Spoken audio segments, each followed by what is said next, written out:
C'est quand même dommage de se faire un lamago en portant la planche, quoi.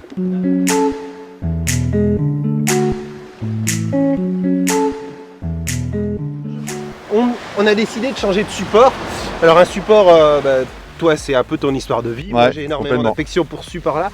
On va parler planche à voile, pinch à voile, comme dit mon petit Léo qui a 2 ans et demi. Il faut savoir ici l'été, il y a des fois jusqu'à une centaine de planchistes à naviguer, de tout âge, de toute origine, et je vois un peu tout et n'importe quoi en prévention.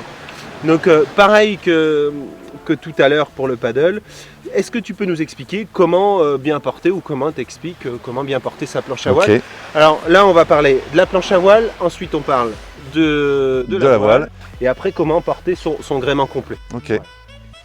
Alors, donc c'est vrai, comme disait Ludovic, c'est le spot de planche où il y a des fois plus de planches que de serviettes sur la plage. Il y a deux façons de porter. C'est vrai qu'on a beaucoup d'enfants, donc les jeunes, on les incite, on les oblige à porter les planches à 2 déjà pour se préserver et pour pas les faire tomber.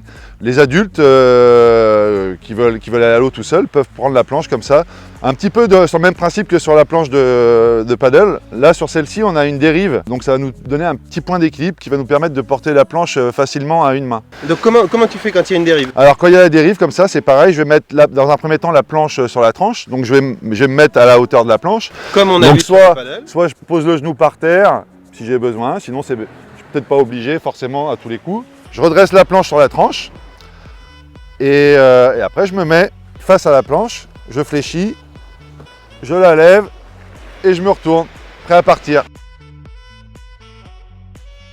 Ouais, t'as vu, j'ai fait des progrès déjà. Sur la ah, j'ai pas parlé de la respiration. Peut-être pour la 3e fois, ça sera bon. Alors l'expi, d'ailleurs, si je peux me permettre de vous donner un conseil, travailler l'expi. Et s'il y a un des premiers trucs que tu peux apprendre en fait aux jeunes, c'est d'expirer dès qu'ils forcent. Pourquoi? J'explique très rapidement la notion. L'idée d'expirer à l'effort, ça permet de faire de la place à ses organes. Qu'est-ce que ça veut dire faire de la place à ses organes? En fait, quand j'expire, je vais remonter mon diaphragme et en fait, mes organes qui sont ici vont avoir plus de place et vont moins pousser vers le bas et vers le dos. Donc si je me penche et tout ça, je vais diminuer les contraintes au niveau du dos. Okay. Et l'autre vertu, on le sait, quand on souffle et notamment quand on exagère l'expiration, on va contracter l'ensemble de sa ceinture. Donc on a un meilleur gainage, quoi. Exactement. Et c'est un peu notre assurance tout risque quand on souffle. Donc je descends.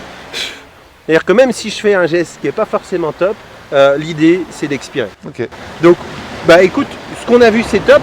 T'as mis une variante que je trouve top, c'est le fait de mettre le genou au sol. Ouais. Ça fait partie des façons de se baisser. En plus, tu l'as bien fait.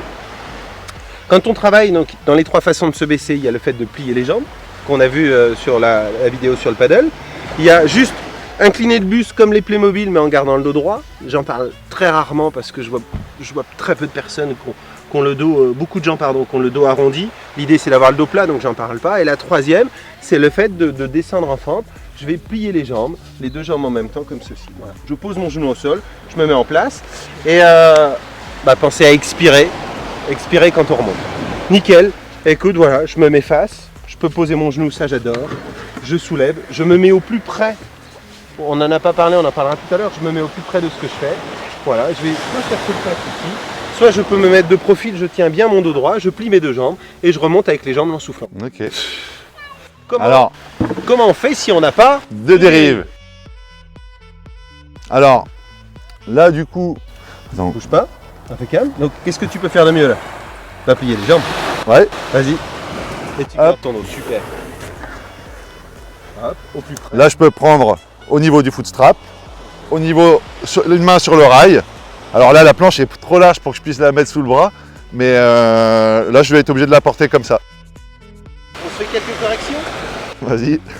Donc l'intention, je te la laisse poser. Donc tu vois, toi tu es costaud, tu fais de la planche régulière. Ouais. Dans ce que tu fais, tu vois là quand tu es ici, ce que tu as fait, tout est nickel, les jambes, tout, le dos. Et j'ai forcé avec le dos. Tu as soulevé avec les bras.